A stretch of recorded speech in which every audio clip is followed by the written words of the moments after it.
Hello and welcome back to the Football Heritage podcast. I'm your host, Rory Bryce, and we have a really exciting episode for you guys today. I'm joined all the way from Ontario, Mark Anderton, the owner of Galt FC. Mark, how are you?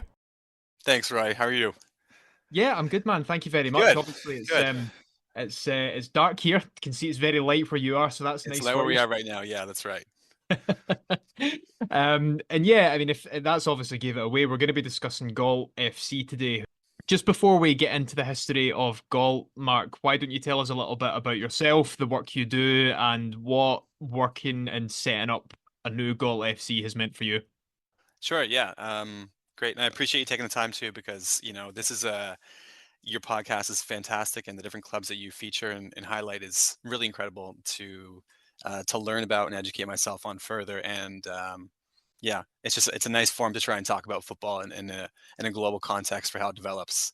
Um, in terms of Galt FC, I was looking at soccer options, football options for my oldest son in 2019, and it would have been pretty expensive, $200, so about £100 for him to play football as a 3-year-old. Wow. And there's no paid coaches in that program, and there's not a whole lot of fun and engagement in the programs. I'd seen them in previous years myself from coaching, so I thought, why not start my own club, my own program that focuses on affordability and accessibility and taps into the community that we have here. Um, so we started that, and Galt FC was just a lost bit of our history that a lot of people didn't know about and connect with. So we just kind of helped it have a second coming and developed it from there. We started off with 20 kids in the first year, and it's steadily grown now since 2019. Last season in 2023, we had 190 kids in the program, Wow. and we're looking to grow that again this year a little bit further. Um, so it's been interesting. It's been a journey. It's been lots of new experiences, lots of learning and growth. Yeah, but at the same time, it's been quite rewarding and fulfilling, especially in the sense that we're connecting with our community, and we are enriching their sense of who they are and their sense of belonging with the history that we have here, which is pretty incredible. Exactly, and I was actually about to point that out because I suppose first and foremost, you've created this accessible and affordable form of sport and Mhm. kind of cooperativism that people can engage with. Children can go Yep. and play, other people can go and play. First and foremost, it's community centric, and that's Right. fantastic. But you've also taken something that has identity linked to it. There's heritage linked to it. People may still have roots with people who played for the original club, but you've not brought that back as a means to make more money. You've brought it back as a means to give it identity and give it a drive, and that's what is like just perfect about it. That's the most important thing. It's giving people, Yeah. as you said, a sense of who they are.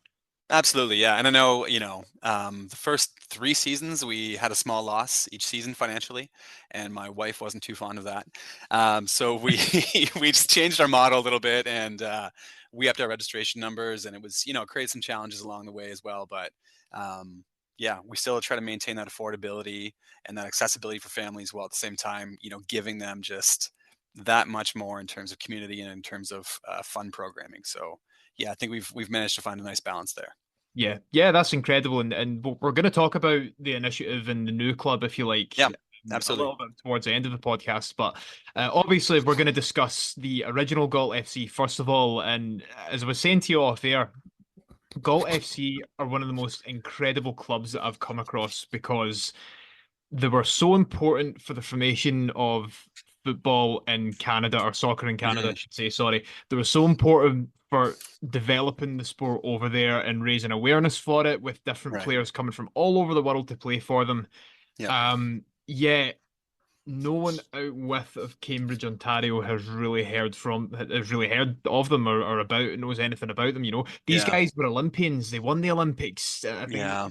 04, something like that. So absolutely incredible football club. So I suppose if you want to kick us off at the starting point, how things Yeah. began from what you know about the old club.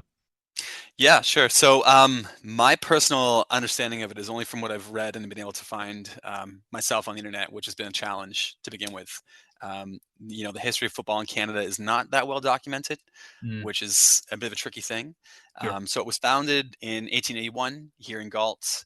and it was kind of developed as like a as an amateur team, as most clubs were then. Um, I think for Galt there was a progression, and I think you had a lot of immigrants from Scotland and England and Wales and Ireland coming over to Canada, um, and they brought the game obviously, and I think it was their impact on our community that made it something substantial Mm.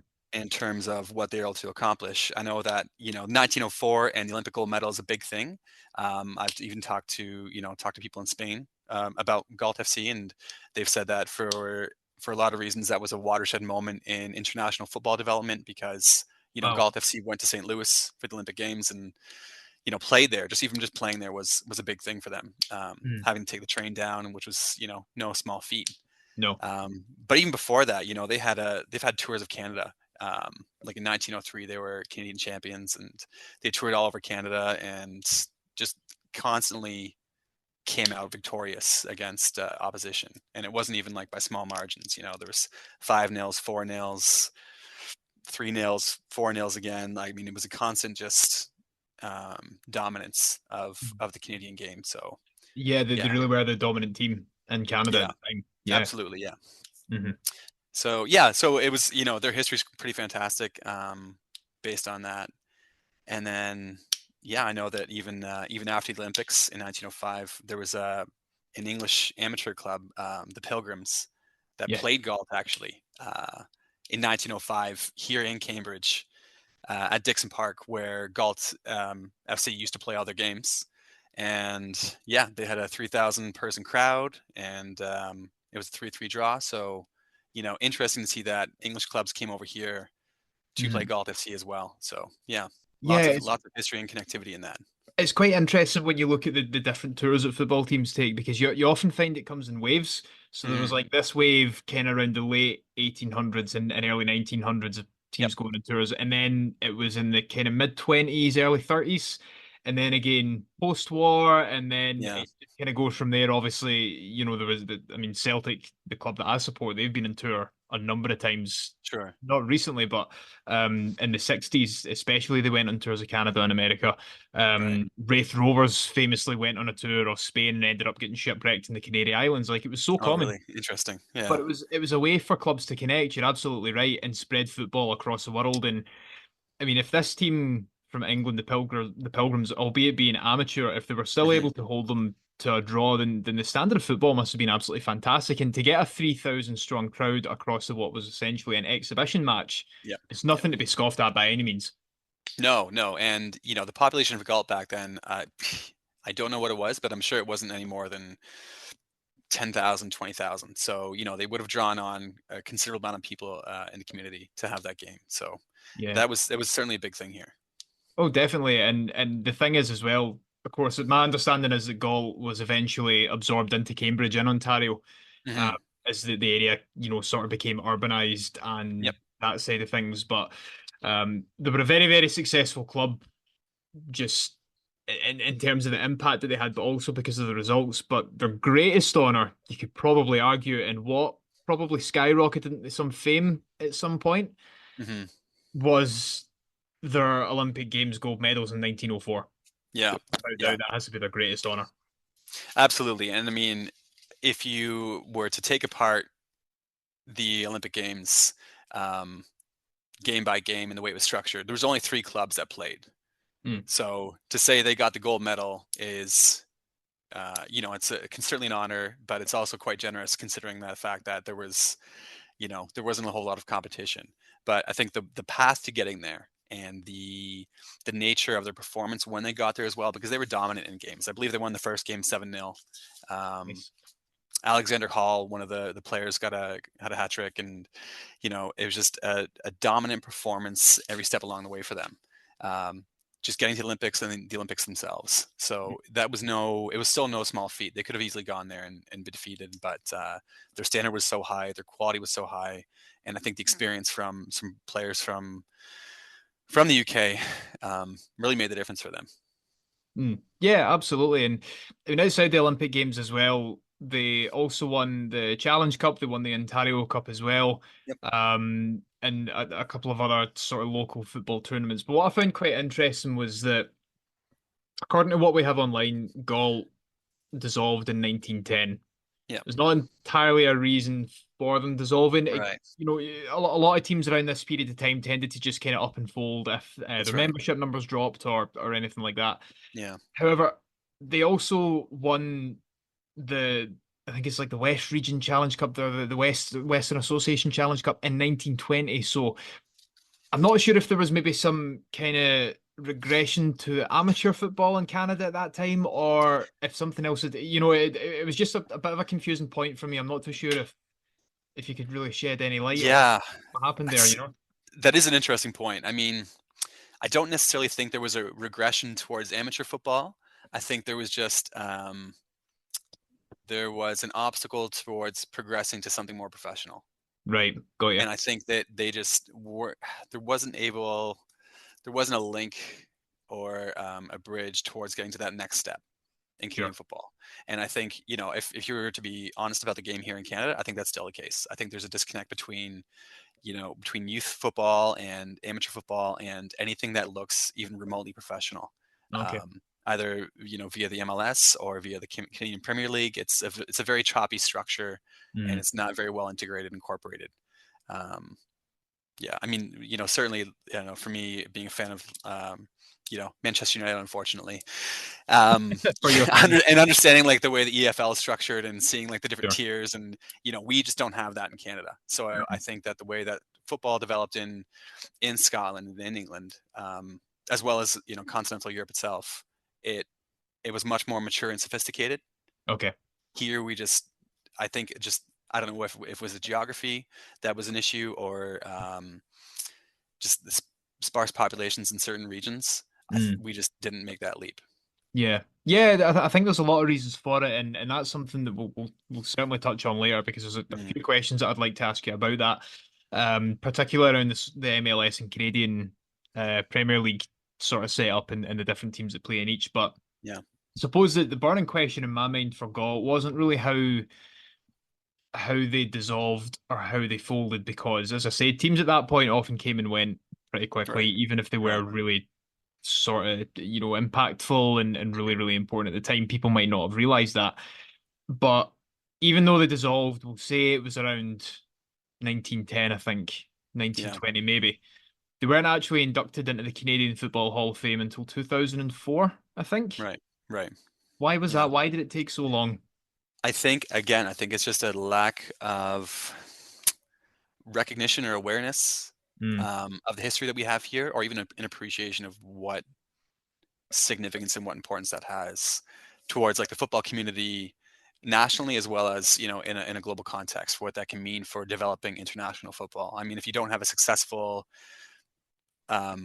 football tournament in the Olympics in 1904, mm, you certainly might not have it 4 years later sure. when it Yeah. kicks off again. So I mean, or 8 years later if it was Summer Olympics, then I think. Um, but yeah, so that's important to recognize that. But I think that just in general, football in Canada has always been slow to respond to moments of greatness in our Sure. history, and I think that's probably the indication there.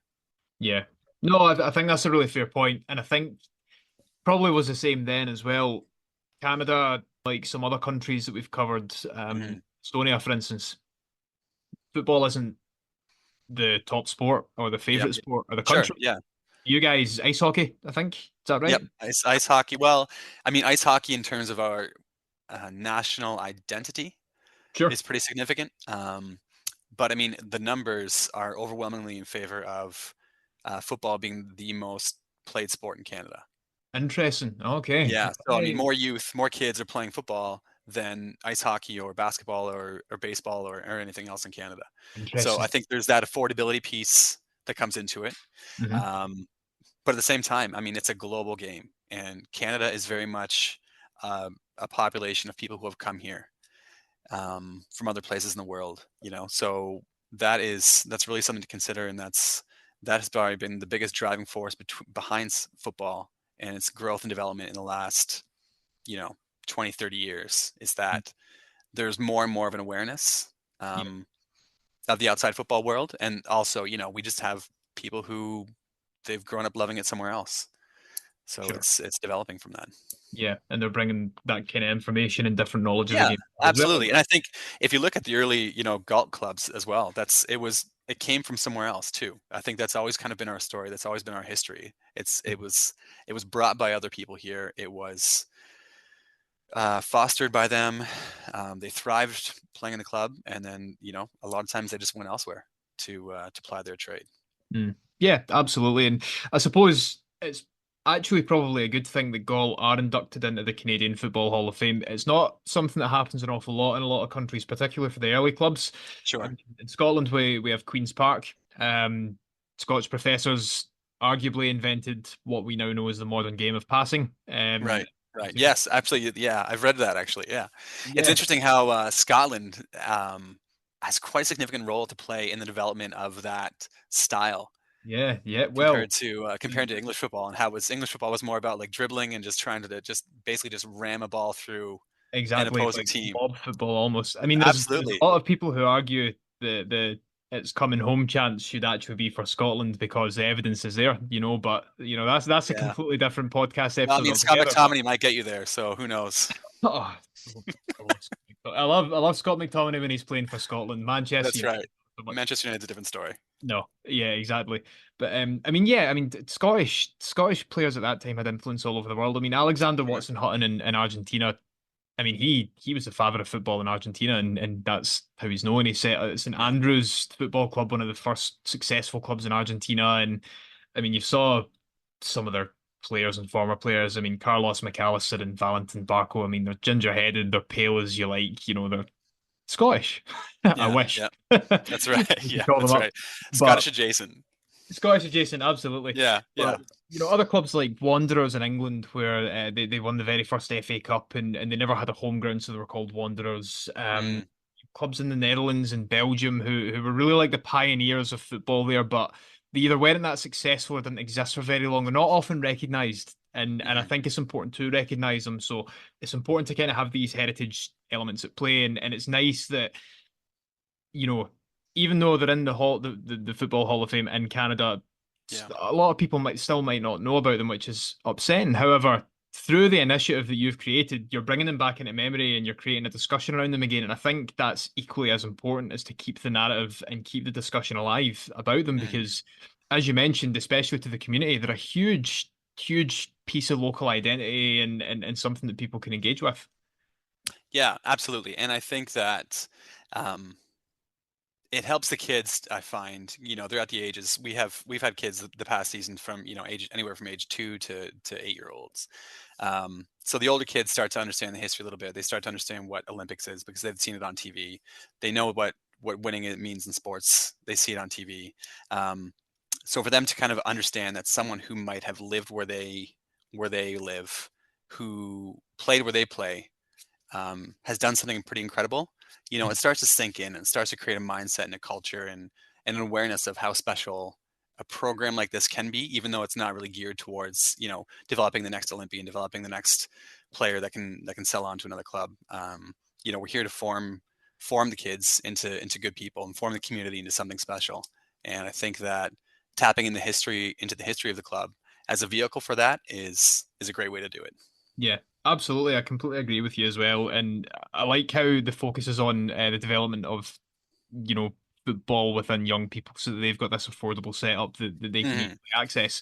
And I thought that it was really poignant as well when you mentioned how it being based in the local community again and them understanding the history, knowing that people who done these great things before them and having it tied to them is really important as well. And one thing that you haven't mentioned as well is that you actually play where the original Galt FC played as well, which is just another incredible piece of this kind of roots history and roots heritage that you're having people engage with. And I think it's absolutely fantastic. And that leads us quite nicely on to the new club, if you like. Yeah. Obviously, Galt FC gone for a long time, remembered in the Canadian Hall of Fame, luckily, and Canadian football actually has some really incredible local heritage initiatives. We know a number of people through our Twitter page who we've spoken to about them, but as you mentioned there, if and this is just an assumption from myself, I'm assuming Sure. the majority of children and football fans in Canada will support a Premier League team or a Yep. European team or an MLS team. And if you live that far away from your team, it's hard to identify them. It's Yeah. kind of picking and choosing out of a hat, and it can be hard to find an identity and links with them. But if you're giving them a team that they can play for and support that isn't just something that's been manufactured overnight, but actually that has roots in something, it can be really, really, really effective. Yeah, I think you're right, and I think it is a powerful statement to say, this is for us. I always try and tell them this is our club. Hmm. It's not just I own it, but I'm just a custodian because at some point I'm not going to be here, and I hope the club is outlives me by generations if possible. So if we can get the community on board, get the kids on board, and make them feel like this is truly their club, this is something that they can own um, as members of the community, as members of the club. I think that's a brilliant thing, and that's the most powerful gift we can kind of offer. Because at the end of the day, if the kids are out playing football, life's good. It Yeah, doesn't matter about the quality that they attain. It doesn't matter about the drills they run and having, I mean, like in North America, the academy structure here is very different. yeah, It's very expensive. Families are quite often asked to spend, thousands and thousands of dollars a year just to put their kids into football academies. yeah, And with the hope and the ambition of maybe getting a scholarship, maybe getting a chance to trial in Europe somewhere, and or even ending up in MLS. So there is this big push towards almost a commercialization of football sure. Yeah, at the yeah. academy level, and I think that is, yeah, it's kind of not doing the kids a favor. It's pretty disingenuous in terms of talking about the intent of a program. So we've definitely tried to come at it from a different angle, and again, I mean, the history here and bringing the kids together through that, bringing the families together through that has been really special. We even did it where last year we supported and we sponsored two community organizations on the front of our jerseys. Instead of having someone pay us for the space, we donated it, we printed it ourselves, we paid for everything, and we supported the food bank here, and we supported as well a local ecological preservation association. So it was a really good thing that we've tried to kind of link everyone in the community together through these good causes, good football, and a good program.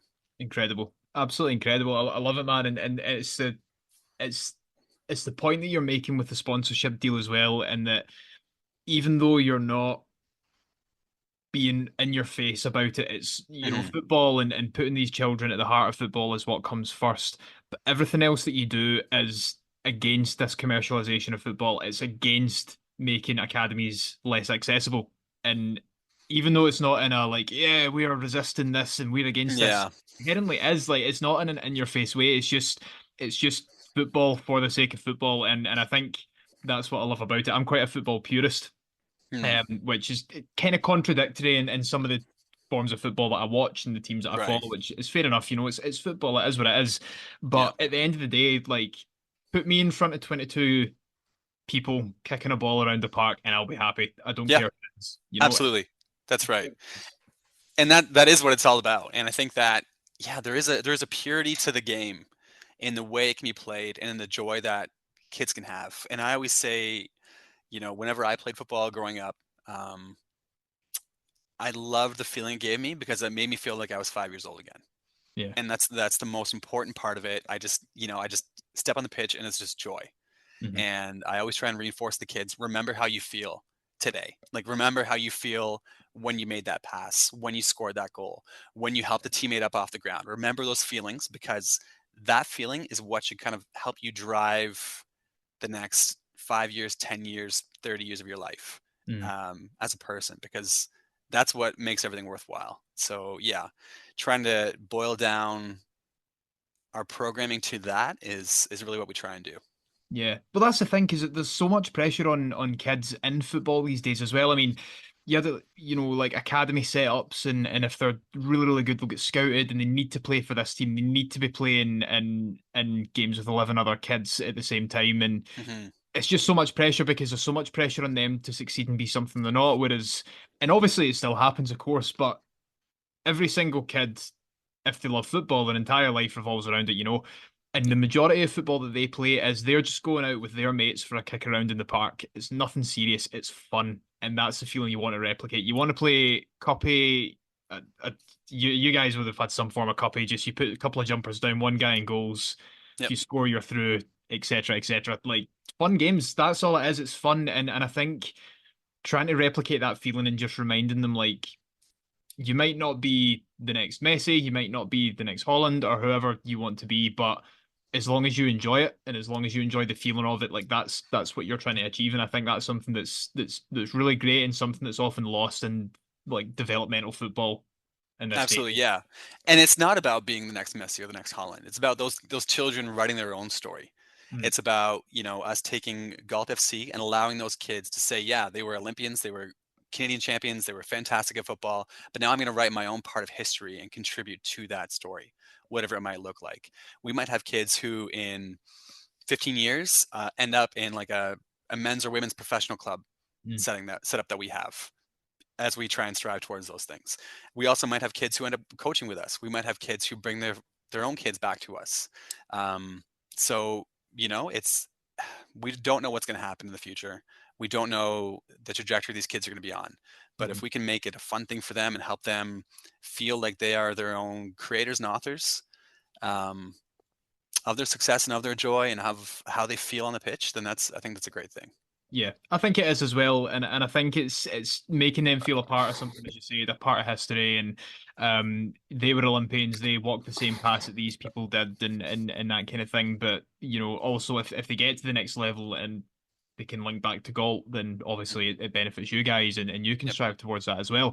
And it's quite interested by something that you said earlier, just in terms of how the club is set up. So is it a fan-owned club, a community-run club? Why don't you tell us a little bit about the setup, if without obviously giving too Yeah. much away to your No, competitors?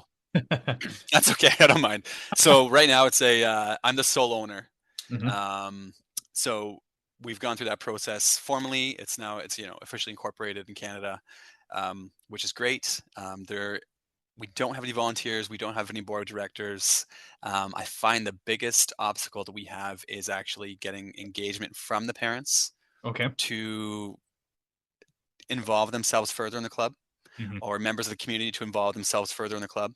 Hmm. Um, that's probably the next hurdle for us to try and overcome. I know this year what we're going to do is we're going to actually hire coaches and pay coaches for the first time. Typically, I've done all the coaching, Hmm. which was a little bit time consuming last year.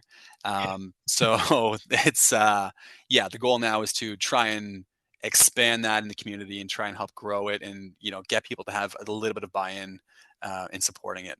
Um, we've actually just been able to join the local football organization here, Southwest Regional Soccer Association. So we're Nice. now part of Southwest Regional Soccer Association. Once we sign that on, we're going to be part of Ontario Soccer, and that gives us a bit more credibility in terms of moving forward with a structure that is recognized and supported as well, which is Sure. nice. Oh yeah. So I mean, other than that, sorry, go ahead. No, I was just going to say it's good to be recognized and it's good to be in these organizations because they offer so much more in terms of networks and things like that, people Yeah. as well. But obviously, without knowing too much about the geography of Ontario, I know that Mhm. Canada is a very, very spread out region, Yeah. and it might not be feasible for everyone within Ontario to obviously travel, but if it opens up doors to other people, then you never know. That's right. That's right. And we're going to have options moving forward too. I think, as we progress, as we develop, there are plans to try and expand Galt's reach, I think, Mm, elsewhere okay. within Ontario and within Canada, and try to help get our brand known and our name known, and the history of the club kind of more exposed in the country. Mm. Yeah, I think that's a So good idea, and that's what's important about it as well is getting awareness from other people to making sure they know what you're doing. I mean, I had a look on your website, and it's absolutely fantastic because it combines the history of the club with what you're trying to do now. And one big thing about it is when you click connect, it's your own details that are on there. That's how I was able to get in touch with you so quickly. It's transparent, like it's just yeah, I love the setup, man. I really, really do. thanks, thanks. Honestly, it's my favorite. It's everything that I would want to see in a football club. Um, Yeah, and as you well, said, it's thank you. unfortunate that so many parents and other people, are struggling to kind of engage with it and get involved. But obviously, I'm assuming that's a long-term goal for you or a short-term Yeah, to try and for get that. sure. Yeah, Absolutely. And the thing is too, I mean, families are busy. I myself, I've got of three course. kids. I Yeah. know the challenges that families have, and I know what they're looking at. They're looking at their time, and that pie chart is pretty that free time they have at the end of the week is pretty thin slice. So we're always receptive to that. I always understand like where they're coming from. So the hope is, we can kind of alleviate that expectation and that optimism around that, and just kind of shift towards those paid coaches. And we're going to look at, specifically university and college students locally, and try and get them on board. Maybe some high school students in their senior years, trying to get them on board and give them a paid position and help support them financially if they can support us in our progress. And I think even in that, we try to make sure that the wage that we pay is going to be above minimum wage, above the cost of living, and probably higher than most other clubs would want to pay a student to coach for every hour. But I think that's important. I think it's important to be really above board and do what's right by people in the process. Yeah, completely agree. That's how you foster trust, and it's how you get buy-in from others as well. That's right. And importantly as well, just on your website and the things on that as well. One thing that I liked was the breakdown of the history, and just talking about where your roots come from, and educating people on that, because that's also massively important. But yeah, it's just incredible how you've taken this name that for so long was just floated around, and instead of just, as I said, taking it something to be used and get money from, you've turned it into this incredible community initiative. It's seriously impressive. And I mean, are there any other clubs in Canada that you can think of that are like Galt? Honestly, I've looked a little bit, not extensively. I haven't found anything this rich in terms of history that goes that far back. Mm, So I think it's pretty unique in that sense. One of the most interesting things that I've come across in the last few years doing this is last year, the grandson of Alexander Hall, mm, who scored the hat trick in the 1904 Olympics, reached out to me to connect and follow up and ask about some family history. So brilliant. we ended up meeting here in Cambridge in Galt, and we shared a coffee, and I gave him a jersey for his own grandson to Incredible. wear. And it's neat making those connections, because Oh yeah. again, I think the history of football in Canada, um, it's almost a whisper at this Mm, point, yeah. and it's not well known, and it's not well heard or articulated. So I think from what I've seen, Galt might be one of the most historic clubs, obviously in Canada, based on the history, based on the longevity of it for those few decades. Yeah, and it's pretty great to see. Yeah, absolutely, and it's a cool first like full circle moment being able to do that as well with the Oh, it was grants. wild. Honestly, when I first got that email, it just absolutely floored me. Like that's what made it really hit home that we were doing something quite special. Hmm. As they were researching their own family history and family tree, we came across, or they came across our club, and they reached out the same way you did. And then, yeah, we were able to share that, Alexander Hall later went to Newcastle and played for Newcastle United, Hmm. and played a few games there, and played a few games with other clubs in the UK before I think settling back here in Canada. So in Toronto. So yeah, pretty neat family history in Yeah. that regard for them. Yeah, that's a great moment. And Galt actually reminds me of there's a club that play in League Two in Scotland called the Spartans, Mm, based in Edinburgh. They've just gotten into our football league, if you like, this season yep. from the Lowland League, but they kind of pride themselves on being really community focused and community centric, because they are based in an area of Edinburgh which is a lot of the people who live there, there's a quite a higher percentage of poverty, Mm, unemployment. It's quite easy for children to fall into the same cycles that maybe their parents or peers are in, right. of drug abuse, alcohol Right. abuse, etc., etc. But Yeah. as the Spartans, they actually done something that a lot of clubs hadn't done, and they employed a youth engagement manager. Oh, really? Wow. Um, and he basically said, right, this is what we're going to do. They said, what do these kids want from their football club? Right, we want an ultra section. Okay, there you go. You've got an ultra section. They gave them the materials to go out and make little tifos. They gave them, Right. they told them how to safely hold pyro. They told them Right. different stuff. They gave them drum lessons so they know how, like rhythm and drums. Like it's Right. fostering this culture of what these kids want, and they've saw so much engagement from it. If they don't want to pay, or if they can't afford to pay, 22, £24 to go and see Hibs or Hearts, they can go down to Ainsley Park, I think it is, that the Spartans play it, and they can be a part of this thing that's growing. I Yeah. mean, Peterhead as well. This was during a period of time where a lot of clubs in Scotland were saying, oh, the behaviour of the young team has been appalling at recent games, etc., etc. And Peterhead said, right, we have this group of young fans who like making a lot of noise. We're starting a fundraiser for them to get them their own section. And eventually, someone donated a shipping container and they hired Wow. a company to turn it into a little terrace stand for them. Yeah, And it yeah. saw its debut at the weekend there, and it looked incredible. And it's these things that people are doing for children to get them buy-in for their football team. Obviously, it's a mutually beneficial relationship, but it's it just makes sense because some of these kids have absolutely nothing. They can't always go to see the big teams. You're a small team that's near them, but make them your big team. That's right. Make them your Yeah, team. that's right.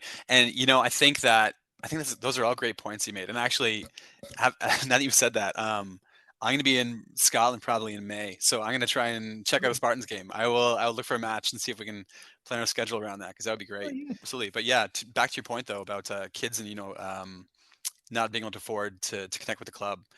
I've seen it here, and I was a recreation coordinator for one of the neighborhood associations we have here in town. Mm. And there'd be kids who would be 5, 6, 7 to 10 years old who had never played organized sport before.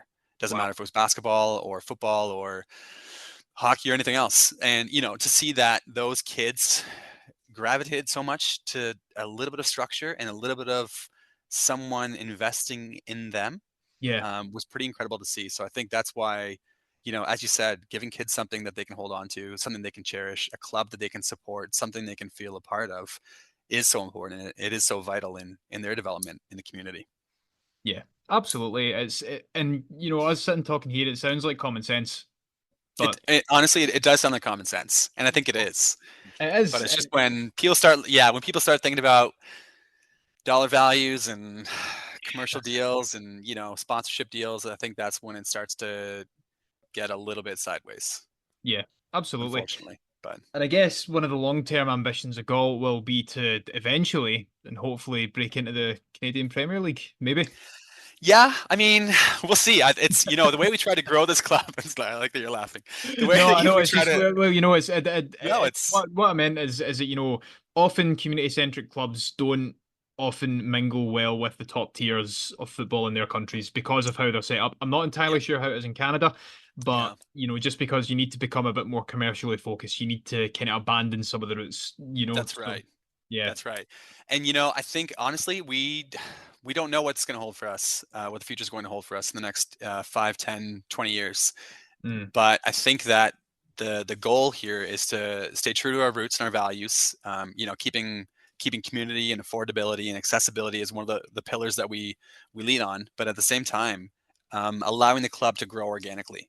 So that's kind of been the way we've done this. We went from those 20 kids, 25 kids, to 35 to 50 to 75 to 100 and 190-ish kids.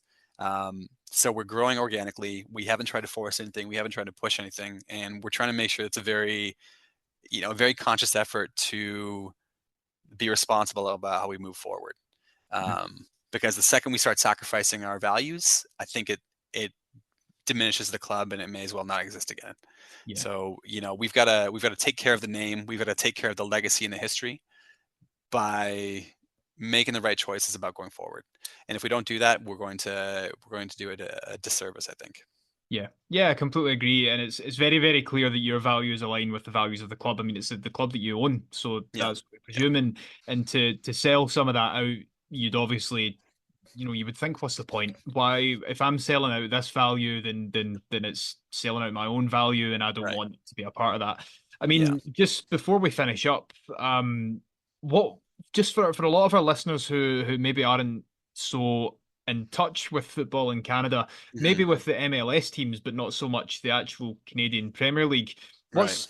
What's soccer in Canada like at the moment? What's the kind of layout? Because I'll be honest, it's something that I've not particularly watched or really engaged with myself. Yeah. Um, Good questions. I think, myself, I don't know enough about it because honestly, I follow mostly Premier League football, European Mm. football. Okay. Even MLS, I'm not an MLS fan. As great as Messi is, I think that it's just, No, it's MLS as a competition is just a different level from the European football I'm used to watching. So I don't follow it the same way. mm, But having said that, I think that it's very fractured here in Mm. Canada. There doesn't seem to be a whole lot of possibility or appetite to create something that is more all-encompassing of the country, of a national league. I Mm. think MLS, they certainly have a foothold here in Canada and North America. Mm. Um, but you know that it's not a democratic system, which I think is the challenge. You know, the way you have different tiers and you have the threat of relegation and the promise of promotion. Um, you know, in the UK and in Europe and pretty much everywhere else in the world is amazing. But here, if you're in the Canadian Premier League, you're in the Canadian Premier League, Yeah. and you're not going to go anywhere else. If you're in MLS, you get rewarded with finishing in last place by getting the top draft pick. You know, from I think the NCAA system. So yeah, it's a monopoly that exists in and of itself. Mm. And unless you have this movement of teams and clubs across different layers of a competition, Mm. I think you're never going to grow. I think it's just football is naturally designed to be for the people, Yeah. and it's the people's game. And it's games of nations and communities. And unless you really understand that and give that some oxygen, it's never going to become substantial here in Canada. I don't think. Yeah, no, I totally agree. I mean, there's so much Canadian talent that's come out over the last few years. I mean, you've got Mhm. Alfonso Davis, you've got Jonathan David, Yep. you've got the boy that's at Porto's Escasito, something like Oh, that. I'm not too sure. I couldn't tell you. Yeah. Yeah. Yeah, so, something like that. From my own club at Celtic, you've got Alistair Johnson, who Yep. actually started his career at Vaughan in Ontario, and he was That's playing for right. CF Montreal. You've got Milan Borjan. There's so many talented Canadian players, and it's a shame that obviously when they start out, they'll be thinking Europe. You Yep. know, they'll be thinking England, or they'll be thinking one of the top five leagues, and it always just makes me feel a little sad. And I understand that's how football works. There is naturally going to be a pecking order because it's a competitive sport and it's a heavily commercialized sport. Fair For enough, sure. but Right. to always have in the back of your mind when you start out playing in your country, I don't want to play here. You know, there's just something about Yep. it, and there's talent drains, and yeah, it would be nice if the Canadian Premier League could kind of move forward with a system that's in line with the rest of the world and just have that bit of competition, have this kind of broad range of clubs. But again, very, very large country. It's very, very difficult to manage and put in. Yeah, it is. And I think there's a way to do it where they could break it down into regions first, and they could have, you know, an Atlantic region, a Central region, and a Western region. And then from those regions, you would have your top league uh, of clubs. But I think the real challenge is, it's like you said, there's nowhere for kids in Canada to play. Mhm. Um, Even the way our universities and college systems are structured are different than the United States. The United States, they have scholarships for these programs. They even poach and recruit Canadian kids to go and play in the United States in the Yeah. NCAA. Here, we don't do that. We don't have those scholarships for athletics in Canada. So, you know, there are those challenges that exist. For someone to grow up playing with Galt Football Club and to actually end up on on a senior team within the club would be amazing. And Oh I think yeah. that's something that we can definitely strive towards that, and that would be the goal, hopefully. But it's a long road. It's a journey. Yeah, it is a journey, man, and but what you're doing is worth the journey, and what you're doing is absolutely incredible because there's not an awful lot of people who are still doing it within football and have the ambition that you have. As I said, football is a heavily commercialized sport, and there's clubs that always do things within the community, and I understand that, but Mhm. just to have people at the top with values and they know what they want to do with their club and they know where they want to take it. I think that's what's missing in the game at the moment in time. I can see the sun is setting where you are. It's gotten significantly darker It's outside getting from there now. Yeah, yeah. The sun's um, setting. The cold wind's starting to kick in. So absolutely, and you've probably been sat at your desk for a long day, so we'll start to wrap this up. I mean, is there anything that you want to ask myself just before we end things, or anything else you'd like to say to our listeners just before we finish? no, I think I appreciate the interest in the story. I think that for what I can speak to it, I think Galt FC is something that's really got quite an incredible and like it's just a unique story. And I think that a lot of times you can look at this and you can read on paper and read on the internet and say like, okay, they won some games, they won a competition that wasn't well attended, um, no big deal. But to put yourself in that moment, to put Mhm. yourself in the place of these these men and the club and the community and what it meant for them, and to travel to St. Louis and to travel across Canada and to do it by train. Yeah. And to play in terrible conditions with a leather ball that was probably, if it hit them in the head, it would be a concussion right away, and nothing would be great about that now for people. I mean, professional players wouldn't be able to do that now. They would just think that's not for them. Yeah, So exactly. they achieved something incredible, and I think that I appreciate you giving it a platform and giving me your time, because you're phenomenal to talk to, and the podcast is incredible, and I wish you all the success in the world going forward too. Oh, I appreciate that, man, and we wish you all the success going forward as well. As I said, so much talking about the history, but there's so much more when there's another story behind it in terms of what's happening in the now, and what you guys are doing is absolutely incredible. But I think that'll do us for tonight. Once again, to all of our listeners, thank you very much for tuning in for this episode. This has probably been one of my favourite episodes so far, just in terms of the content, the club that we've covered, and the really, really strong heritage that Galt FC have, and that Mark is tapping into to provide a community-centric club and accessible football for children in his area. So yeah, it's been fantastic. I've really enjoyed it, and I hope that you guys have too. If there's a topic related to football history or heritage that you want us to cover, then please get in touch. You can DM us on X, that's @_footyheritage, or you can email us at hello@footballheritage.co.uk. It can be anything under the banner of history or heritage, whether it's identity, culture, community, football history, lost clubs, former stadiums, you name it. There's a whole host of things that can be tied to football heritage, so get in touch with us, we'll have a chat with you, and we'll see if it's something that we can fit into the podcast. Of course, you can also check out our website, which is footballheritage.co.uk. That's where all of our written content is. It's produced and put up there by our wonderful contributors, so please go and give those articles a read and support them if you can. But for now, Mark, say goodbye. Thanks, listeners. I appreciate your time. Thanks. And wherever you are, kick a ball. It's great. Thanks, Rory. Yes, kick a ball. That's excellent advice. It's a goodbye from me as well. We'll see you all again next week. Goodbye.